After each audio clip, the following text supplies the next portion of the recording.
Bismillahirrahmanirrahim. Alhamdulillah Rabbil Alamin. Wassalatu wassalamu ala asyrafil anbiya'i wal mursalin Sayyidina Muhammadin wa ala alihi wa sahbihi ajma'in. Alhamdulillah, para jemaah yang dirahmati Allah Subhanahu wa taala.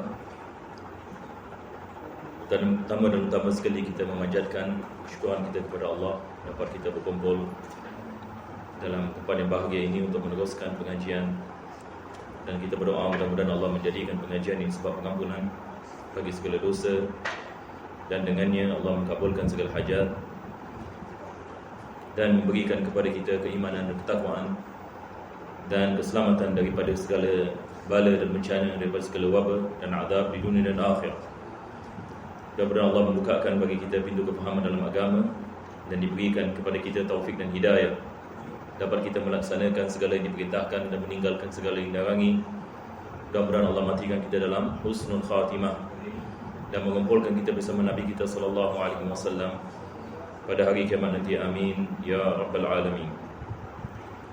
Maka di dalam kitab Da'wat Utama kita telah sampai kepada bahagian yang mana Imam Al-Haddad menukilkan beberapa ayat Al-Quranul Karim berkenaan dengan kewajipan bagi anak-anak untuk mentaati kedua ibu bapa mereka dan untuk mereka berlaku baik dan bercakap baik dan tidak menyakiti ibu bapa mereka.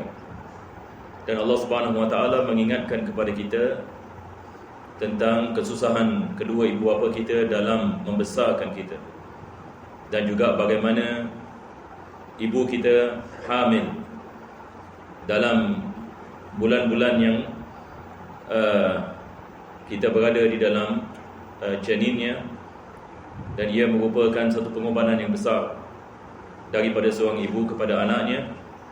Maka Allah Subhanahu wa taala mengingatkan di dalam surah Al-Ahqaf pada ayat 15, yang mana firman Allah Subhanahu wa taala, fa'udzu billahi minasyaitonir rajim, wa wassaynal insana biwalidayhi ihsana hamalathu ummuhu kurhan wa wada'athu kurha wa hamluhu wa fisaluhu 30 shahra hatta idza balagha ashuddahu wa balagha 40 sanah qala rabbi awzi'ni an ashkura ni'mataka allati an'amta 'alayya wa 'ala walidayya wa an a'mala salihan tardah wa aslih li fi dhurriyyati inni tubtu ilaika wa inni minal muslimin. Di dalam ayat ini Allah juga mengajarkan kepada kita doa. Doa yang digalakkan kita membacanya, dan daripada kandungan doa ini adalah juga doa ini kepada kedua ibu bapa. Maka daripada ayat-ayat ini kita lihat betapa besarnya Islam mengajarkan kepada kita kepentingan untuk kita menghormati mereka dan memuliakan mereka. Dan tidak ada agama seperti agama Islam dalam perkara ini. Kalau kita lihat agama selain daripada agama Islam, tidak ada sampai yang tahap ini kemuliaan seperti mana Islam menganjurkan kepada penganutnya untuk memuliakan kedua ibu bapa ni. Kita berada pada zaman banyak penderhakaan yang terhadap ibu bapa, dan ini adalah daripada perkara yang dikhabarkan oleh Nabi SAW daripada salah satu daripada tanda kiamat, hampiran ini kepada kiamat, adalah uququl walidain, iaitu ramai orang yang menderhaka yang kepada ini ibu bapa mereka. Dan kita ada hadis yang masyhur yang dikenali sebagai hadis Jibril, yang mana Nabi SAW apabila ditanya tentang tanda kiamat, Nabi SAW mengatakan antalidal amatu rabbataha, antalidal amatu rabbataha. Sebagian dari ulama kita mengatakan daripada maksud antalidal amatu rabbataha, maksudnya seorang wanita melahirkan anak perempuan, dan anak perempuan ini menderhakainya dan menjadikannya seolah-olah ibunya adalah seorang hamba dan anaknya adalah seorang tuan. Sebab lafaz ini, hadis ini, apabila kamu melihat seorang hamba perempuan melahirkan tuannya, bagaimana ini hamba perempuan melahirkan tuan? Maksudnya ibu yang miskin melahirkan anak perempuan, dan anak perempuan ini menderhakainya dan menganggapnya sebagai hamba. Hari ini ibu nak kena basuh baju, ibu nak kena mop, ibu nak kena sapu. Tapi anak yang ini duduk ini dengan senang. Anak ini menganggap ini ibunya ini sebagai ini hamba, ibu yang kesian ini kena melakukan ini segala-galanya. Manahal anak yang ini dalam keadaan ini sangat kita mengatakan dalam keadaan yang sangat ini senang. Ini adalah daripada tanda kiamat. Kita berdoa mudah-mudahan Allah menjadikan kita di antara mereka-mereka yang berbakti ini kepada kedua ibu bapa, dan dengannya kita mendapatkan keridaan daripada Allah Subhanahu wa taala. Jadi kita lihat ini ayat ini, firman Allah Subhanahu wa taala, wa wassaynal insana biwalidayhi ihsana. Sekali lagi firman Allah Subhanahu wa taala kepentingan ihsan. Seperti mana dalam surah Al-Isra Allah mengatakan, wa qada rabbuka alla ta'budu illa iyyah wa bil walidaini ihsana. Jadi perkataan ihsan kita lihat berulang. Yani Allah memerintahkan kita berlaku ihsan, dan kita telah faham apa yang dimaksudkan dengan perkataan yang ini ihsan. Selepas itu Allah menerangkan, hamalatu ummuhu kurhan wa wada'atu kurha. Yani ibunya telah mengandunginya dengan susah payah dan melahirkannya juga dengan susah payah. Jadi ini adalah pengorbanan daripada yang ini seorang ibu. Wa hamluhu wa fisaluhu 30 syahra. Begitu juga hamilnya seorang ibu dan juga penyusuannya, maka merangkumi 30 bulan. Merangkumi ini 30 bulan. Ini juga adalah pengorbanan. Allah mengajarkan kepada kita bagaimana seorang ibu yang ini melalui bulan-bulan ini yang ini dengan pengorbanan yang sedemikian. Hatta idza balagha syuddahu. Yang mana seorang anak ini apabila sampai yang ini kepada umur yang ini, dia sudah yang ini sihat dan kuat. Wa balagha 40 sana. Yang telah sampai yang ini kepada 40 tahun. 40 tahun ini dikirakan ini sebagai umur yang mana akal manusia yang ini menjadi baik dan masak dan matang. Jadi apabila dia sampai yang ini kepada umur yang ini tersebut, dan biasanya manusia apabila sampai kepada umur tersebut, dia sudah ini berumah tangga, dia sudah yang ini tahu bagaimana nak berniaga, dia sudah mengetahui bagaimana nak berdikari, bagaimana nak bekerja, bagaimana nak menjalankan kehidupannya. Maka Allah mengingatkan kepada kita, jangan lupa yang ini jasa ini ibu bapa. Sebab ibu bapa kita yang telah membesarkan kita daripada keadaan kita berada dalam perutnya semasa ini dia hamil, dan dengan asbabnya kita dapat ini membesar dan menjadi ini manusia yang dapat berdikari dan melaksanakan kehidupan kita seperti mana apa yang kita berada sekarang ini. Maka Allah yang ini memerintahkan kita untuk kita berdoa yang ini atas nikmat ini yang besar yang Allah telah memberikan kepada kita. Dan daripada kandungan doa ini adalah auzi'ni an ashkura ni'mataka allati an'amta alayya. Kita di sini ada perkataan yang ini auzi'ni.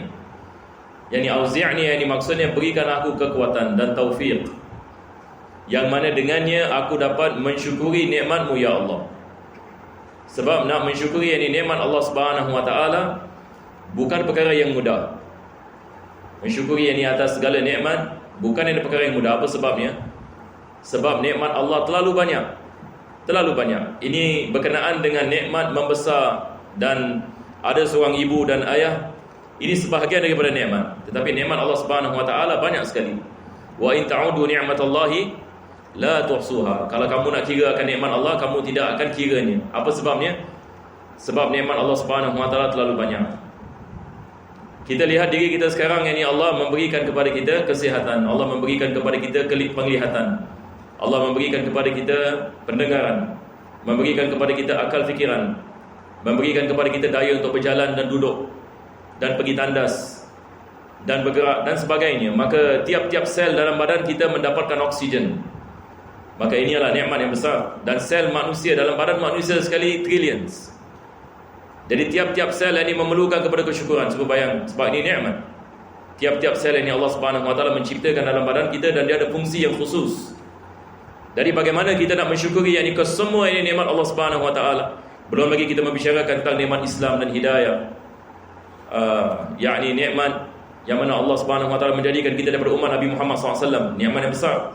Allah memberikan kepada kita taufik, dapat kita belajar agama, belajar syariatnya, dan tahu cara mendekati diri kepada dia dan sebagainya.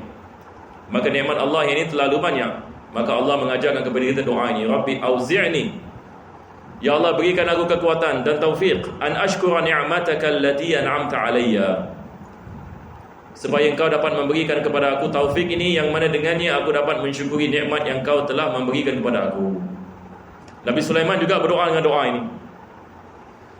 Nabi Sulaiman AS ini begitu hebat, berdoa ini kepada Allah, ya Allah, berikan aku kekuatan supaya aku dapat mensyukuri nikmat yang kau telah memberikan kepada aku. Tetapi ulama tasawuf ini, mereka mengatakan manusia walau macam mana sekalipun tidak dapat mensyukuri Allah Subhanahu Wa Taala cara hakikatnya.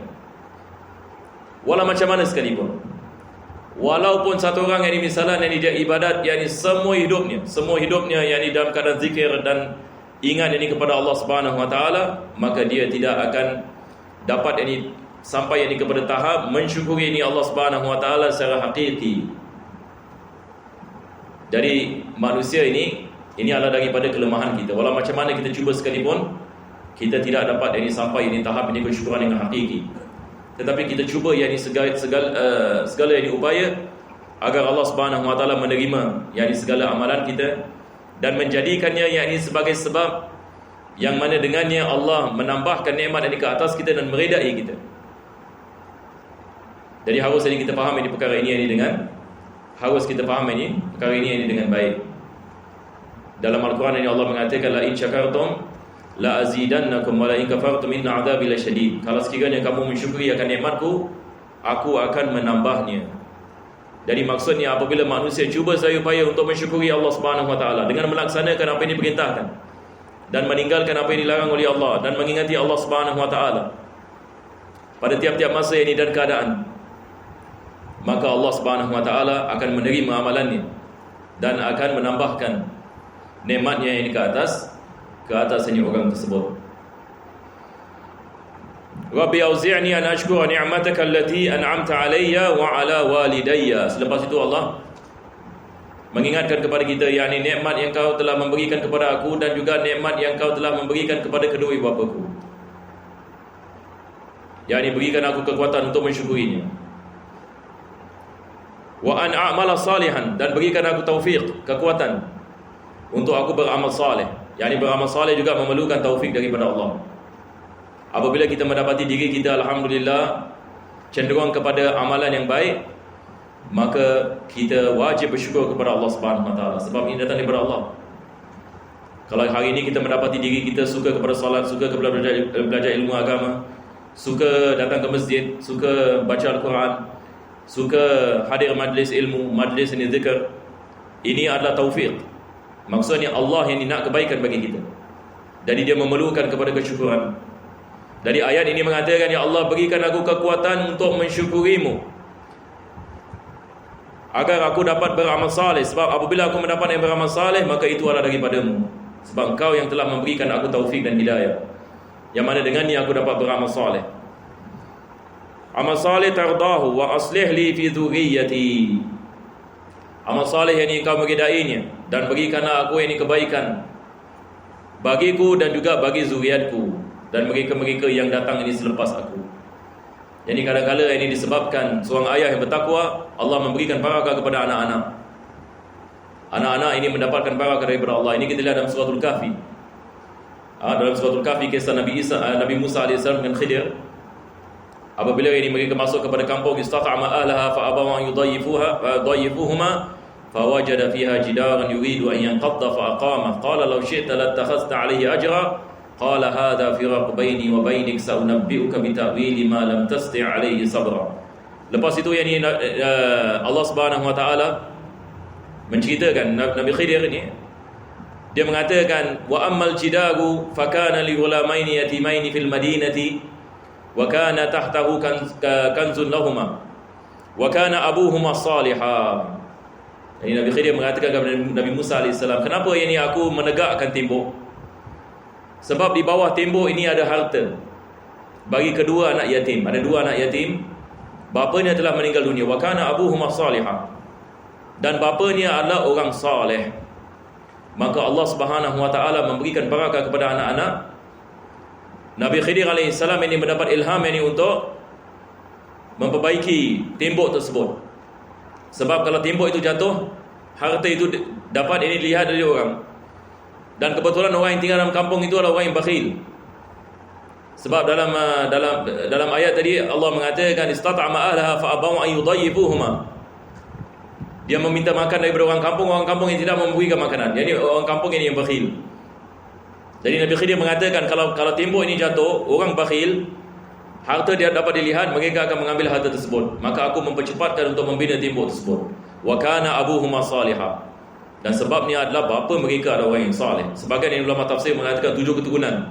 Yakni bapa dia punya bapa, 7 keturunan. Yang disebabkan 7 keturunan bapanya, Allah menjaga yang 7 cicit ni. Ini adalah daripada rahmat ini Allah Subhanahu Wa Taala. Jadi daripada sebab Allah Subhanahu Wa Taala menjaga keturunan dari seseorang adalah dengan sebab kebaikan ibu bapanya. Maka ini menjadi sebab ini Allah memberikan barakah kepada anak-anak. Mudah-mudahan Allah Subhanahu Wa Taala seperti mana dalam biasa kita doa dalam Al-Quran, waj'alna lil muttaqina imama, ya, agar Allah yang menjadikan imam bagi golongan yang muttaqin. Inni tubtu ilaika wa inni minal muslimin. Sesungguhnya aku bertaubat kepadamu dan aku di kalangan al-muslim. Yani muslim di sini maksudnya yang menyerah diri kepada Allah Subhanahu Wa Taala. Jadi kita lihat ini masya-Allah kandungan ayat ini banyak ini pengajaran yang kita boleh mendapati daripadanya. Dia mengajarkan kepada kita maksud hidup kita. Yani bagaimana kita nak berbakti kepada orang yang telah melakukan kebaikan kepada kita. Bagaimana kita nak mensyukuri akan nikmat yang Allah telah memberikan kepada kita. Bagaimana kita nak merenungkan nikmat-nikmat Allah. Dan sesungguhnya hakikatnya kita tidak dapat mensyukurinya secara hakiki. Sebab nikmat ini Allah yang terlalu banyak. Dan kita adalah hamba yang banyak melakukan dosa, yang walaupun sedemikian Allah tetap memberikan kepada kita nikmat. Akhirnya kita berdoa agar Allah mengampunkan dosa kita. Sebab kita adalah hamba yang dhaif, yang banyak kekurangan, yang memerlukan taufik dan hidayah daripada Allah di dunia dan akhirat. Mudah-mudahan Allah Subhanahu Wa Taala memudahkan kita insya-Allah dan diberikan di segala ini anugerah yang diminta oleh Nabi Muhammad SAW, dan Allah menjauhkan kita daripada segala musibah yang diminta oleh Nabi SAW untuk dijauhkan. Amin ya rabbal alamin. Jadi insya-Allah ini kita berhenti di sini untuk kitab yang pertama. Minggu depan insya-Allah ini kita akan meneruskan.